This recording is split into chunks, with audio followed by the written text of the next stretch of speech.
Olá, meus queridos, aqui quem fala é a Val, esse é o Val Comenta. Se você não é inscrito, seja muito bem-vindo. Eu vou falar de Sex Education, segunda temporada. Já tem um vídeo no canal sobre a primeira temporada, é uma série que eu gosto muito e é falar da desinformação sexual e explicar como deveria ser um Sex Education, na verdade, é o mote dessa série. É uma série que me agrada muito do jeito que ela conversa com você, em todos os sentidos, de uma maneira muito sutil, nada jogada na cara, nada escada, fala mesmo como tem que ser falado, e os adolescentes com certeza aprendem vendo essa série. Se você não é maior de idade, não é melhor ver essa série, né? Ou, se os seus pais permitirem, assistam a série. Bem, depois dos últimos eventos da primeira temporada, já começa com um surto de clamídia desenfreado na escola. E aí mostra desinformação, com medo, botando máscaras, com medo que a clamídia pegue pelo ar, e aquela confusão. Como sempre a gente fala aqui, que vocês jovens não têm a informação correta, porque isso não é oferecido a vocês. Então, começa a desenvolver essa história, o Otis, focado nessa temporada agora, com o namoro dele com a Ola. E o Otis, pela primeira vez, se descobre que pode se masturbar, que tem ereção, coisa que não aconteceu da primeira temporada. E é uma das cenas mais hilárias do menino, se masturbando com qualquer coisa, olhando para o vidro de shampoo de uma mulher, olhando para um cachorro mexendo no seio de uma mulher, andando de bicicleta. É meio exagerado, mas para mostrar a descoberta dele, e que ele estava muito feliz com isso. Então, que se masturbar e ter essas coisas loucas da vida é normal do menino, é normal da menina também, mas isso não é muito divulgado. E isso foi mostrado muito no primeiro episódio ao som da música Touch Myself. É incrível, é incrível. Bem, ele com a Ola vão se desenrolando e tentando ver o que ia fazer, sempre na descoberta, e mostra muito aí, legal, a pressão em cima do menino da primeira noite, né? Que o menino tem que fazer tudo na primeira noite, ele tem que ser o grande herói da primeira noite, e mostra o Otis pensando, preocupado com ela, como seria a primeira noite dele, porque ele queria que a primeira noite dele fosse especial. Então é muito bacana mostrar que o homem também pode querer uma noite especial na sua primeira vez, e não só a menina fantasiando essa primeira noite. Então foi incrível isso pra mim. Desenvolve o Otis com a mãe, aí continua aquelas brigas, porque o Otis culpa muito a mãe, na verdade, por ele ser assim reprimido. E ela, com aquela coisa técnica dele, não consegue chegar nele. E ela sofre com isso. Bem, a Maeve volta, né, de cabelo preto, muito bacana isso, que não estava com aquele cabelo pintado. Na verdade, para mim, isso de repente demonstra um pouco de maturidade, né, que ela quer ser outra pessoa, que ela não quer ser como a mãe dela, que foi viciada, e ela foi expulsa da escola, e ela volta para a escola e exige a volta dela com o diretor. E ela volta para a escola. Ela tem uma dificuldade de se relacionar em grupo, né, mas ela consegue, ela entra num grupo de discussão de quiz, e um grupo aleatório que no início dá tudo errado, mas depois ela vê que ela pode trabalhar em grupo, e é muito legal, e mostrando nessa temporada a inteligência dela, coisa que não era mostrada. Assim, a gente sabia que ela era perspicaz, que ela era esperta, mas a inteligência, né, das coisas de história, de arte, de tudo, mostra nessa temporada. É muito, muito legal isso. E ela e o Otis começam a história, aquela tensão entre eles, né? Bem, outros personagens surgem, o Rahim, o Isaac, que são personagens muito fortes. O Rahim entra para ser o par do Eric, que começa a namorar, ele ataca o Eric logo de cara. É um francês muito inteligente, que quer que Eric seja mais do que ele é, que ele quer que ele seja culto e tal. E meio que não tem vergonha de estar com ele, de beijar ele em público, nada disso. Então também foi pro Eric, foi uma coisa muito legal. Mas a mãe dele, do Eric, que são uma família maravilhosa, que apoia essa opção sexual dele, fala pra ele assim: esse menino não é pra você, ele ofusca o seu brilho. E é verdade, porque o Eric fica meio assim com o Rahim, porque ele é muito altivo, ele conversa, ele faz, e o Eric fica meio assim, até no vestimento o Eric dá uma relaxada da história. O Adam volta do exército porque foi expulso, e aí começa o climão entre ele procura o Eric novamente. Quem viu a primeira temporada sabe o que aconteceu entre os dois. E começam a se encontrar meio que escondidos.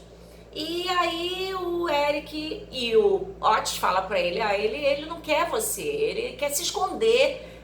E o Rahim não, ele opta por ter você ao lado dele. Então acho melhor você não ficar com o Ada, não, porque aí ele meio que se afasta do Ada. O Ada começa a trabalhar, quer mudar de vida e tal. Muito bem. A mãe de Otis também, que é um caso à parte, a Jean, é maravilhosa. Ela é chamada na escola para dar uma orientação sexual e de repente ficar na escola para orientar. Só que ela não sabe nada, né, da história do Otis, da Maeve e do Eric fazendo aquelas consultas e cobrando. E ela começa a ter, as pessoas vão procurar ela no consultório da escola, ela vai anotando no livro, bababá, essa coisa toda. Bem, nesse meio tempo, a mãe do diretor, que está deprimida, porque o diretor não está nem aí para ela tem seus desejos sexuais, é muito bacana, mostrando uma pessoa mais velha querendo ter sexo, querendo ter desejo sexual e o marido não. E ela procura a Jean e a Jean orienta ela resolve se separar do diretor e foi incrível isso. O diretor por si acha que ela se separou por causa da Jean.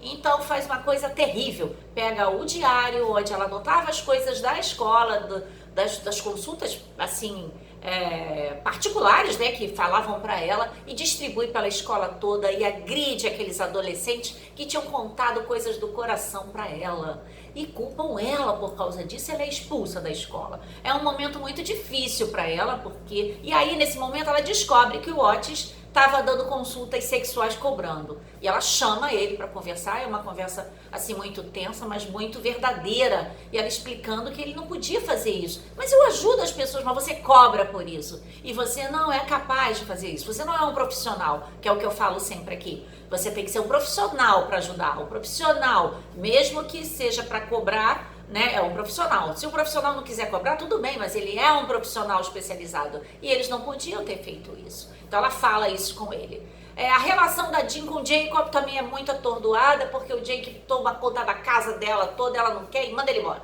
Mas fica triste com isso. Aí entra o pai do Otis novamente nessa história, e o Otis descobre que o pai é um mentiroso, que ele traiu a mãe, que ele traiu a segunda esposa, que ele traiu todo mundo, que ele é um fraco. E o Otis resolve procurar o pai e conversar. E o pai explica pra ele, não seja igual a mim, eu sou cuzão.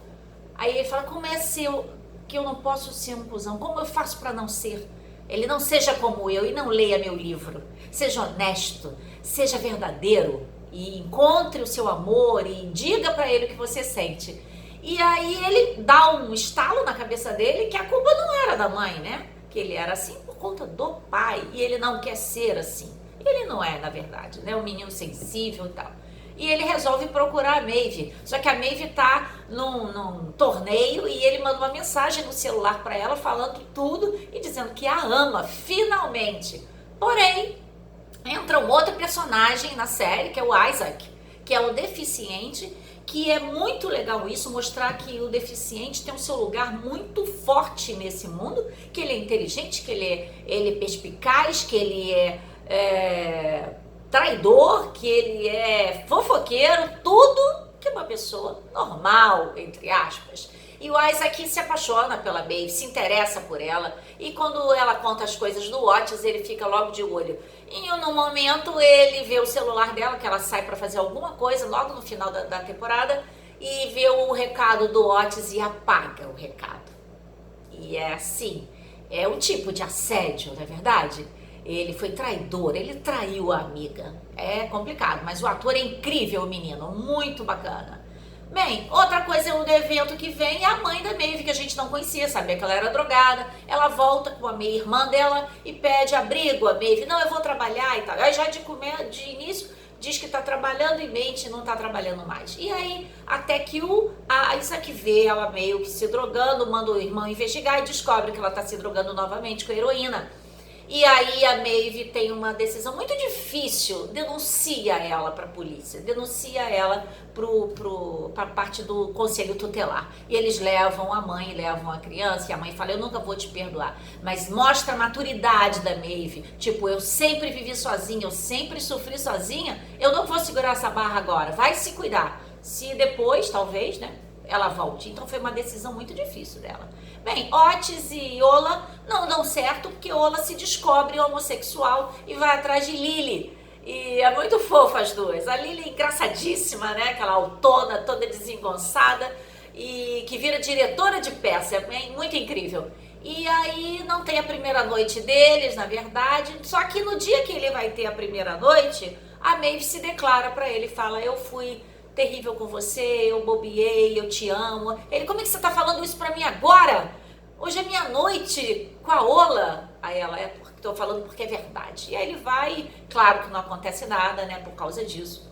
E na verdade o Otis queria tanta primeira noite, que um dia ele dá uma festa, enlouquecido com os eventos, fica totalmente bêbado, só fala bobagem na festa. E nessa ele transa com uma menina, uma daquelas patricinhas lá que tem.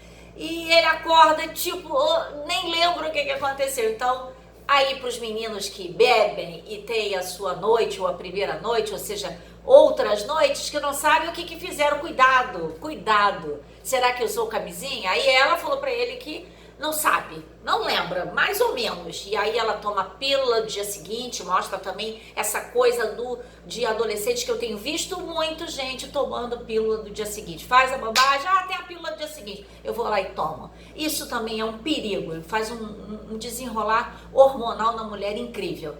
E é bacana que ela é muito patricinha, fute e descobre, o Otis descobre que o pai dela tá muito doente. E é uma fraqueza dela e de repente começa uma amizade aí entre eles, né? Ele assume, ele vai lá, compra o remédio e tal, e fica tudo bem entre eles.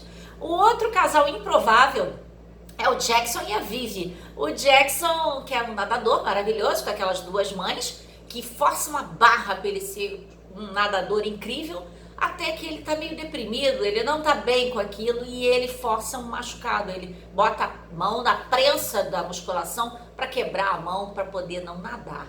Isso é um perigo, né? Vocês que fazem com seus filhos esse tipo de coisa, né? Não sei quem tá me ouvindo faz isso, mas pressiona seus filhos para ser o que eles não querem ser, pressiona para uma faculdade, pressiona para um emprego. Vocês têm que tomar cuidado, tem os sinais, e ele mostrava os sinais, e até que ele se machuca. Ele podia ter se matado, não é verdade? Podia ter feito outra coisa pior, mas ele só quebrou a mão, e aquele período que ele ficou sem nadar, ele encontra a Vivi para ensinar ele história, matemática, essas coisas todas, que ela era muito boa disso. E aí surge uma amizade entre os dois. No final, ele consegue falar para as mães que ele não quer mais nadar, que ele não quer mais isso. E no final ele faz uma peça de teatro, chega em cima do palco, dá o gelo nele, mas depois ele desenrola e faz a peça. Aliás, que peça que eles fizeram, tá, gente? Incrível, um Shakespeare, Romeu e Julieta ao mundo moderno, inacreditável o espetáculo, tá? E que produção que eles fizeram. E aí o diretor fica doido, né? O diretor entra no palco, isso aqui é uma pornografia, isso aqui é horroroso, blá blá blá. Bem, com os eventos todos, a mulher lá que toma conta da escola, a diretora Mó, manda ele embora. Então ele tá sem a mulher, porque a mulher se separou dele, o filho agora não quer mais saber dele, encara ele de frente e ele perdeu o emprego. Então, gente, é muita coisa que aconteceu. Outra coisa incrível foi o assédio da Amy. A Amy foi assediada no ônibus, né? Ele gozou na coxa dela, na perna, na calça, e ela não quer denunciar, e a Maeve vai com ela na polícia. Você tem que denunciar, sim. E a polícia foi muito legal, como tratou ela bem, como deve ser. Né, que você não foi culpada, mostrando pra ela. No momento, ela levou na brincadeira, vocês vão ficar com a minha calça, eu quero ir embora, não. Depois, Amy não conseguia entrar no ônibus, ela ficou traumatizada, foi uma coisa mais tardia também, acontece isso, você tem um assédio, na hora não acontece nada, e depois, né, então ela não conseguia entrar no ônibus, e terrível, não conseguia que o namorado tocasse nela. E aí, numa reunião de detenção de várias meninas que teve lá na escola, meninas que são totalmente diferentes, mostrou aí a sororidade na série, que foi incrível também. Elas discutindo, não tem nada em comum, tinham uma coisa em comum, todas elas foram assediadas. Assédio moral, mulher ou homem, existe. Mostraram na série o assédio das mulheres. Então elas tinham uma coisa em comum e se uniram para isso, a sororidade. E aí elas foram, um dia a Amy estava indo a pé para a escola, porque ela não queria pegar mais ônibus. Todas elas foram com ela, acompanharam ela no ônibus. E é só um ônibus. É só um ônibus. Foi maravilhoso esse foco e a Amy cresceu também na série. Olha, gente, é tanta coisa para falar de Sex Education. Depois eu vou falar um pouquinho mais de cada personagem. Se vocês quiserem, eu vou falar um pouquinho, porque é muita coisa para destrinchar da parte sexual, do que eu gosto de falar aqui para vocês. Bem, ficou longo, espero que vocês tenham gostado. Um beijo no coração da Val. Tchau!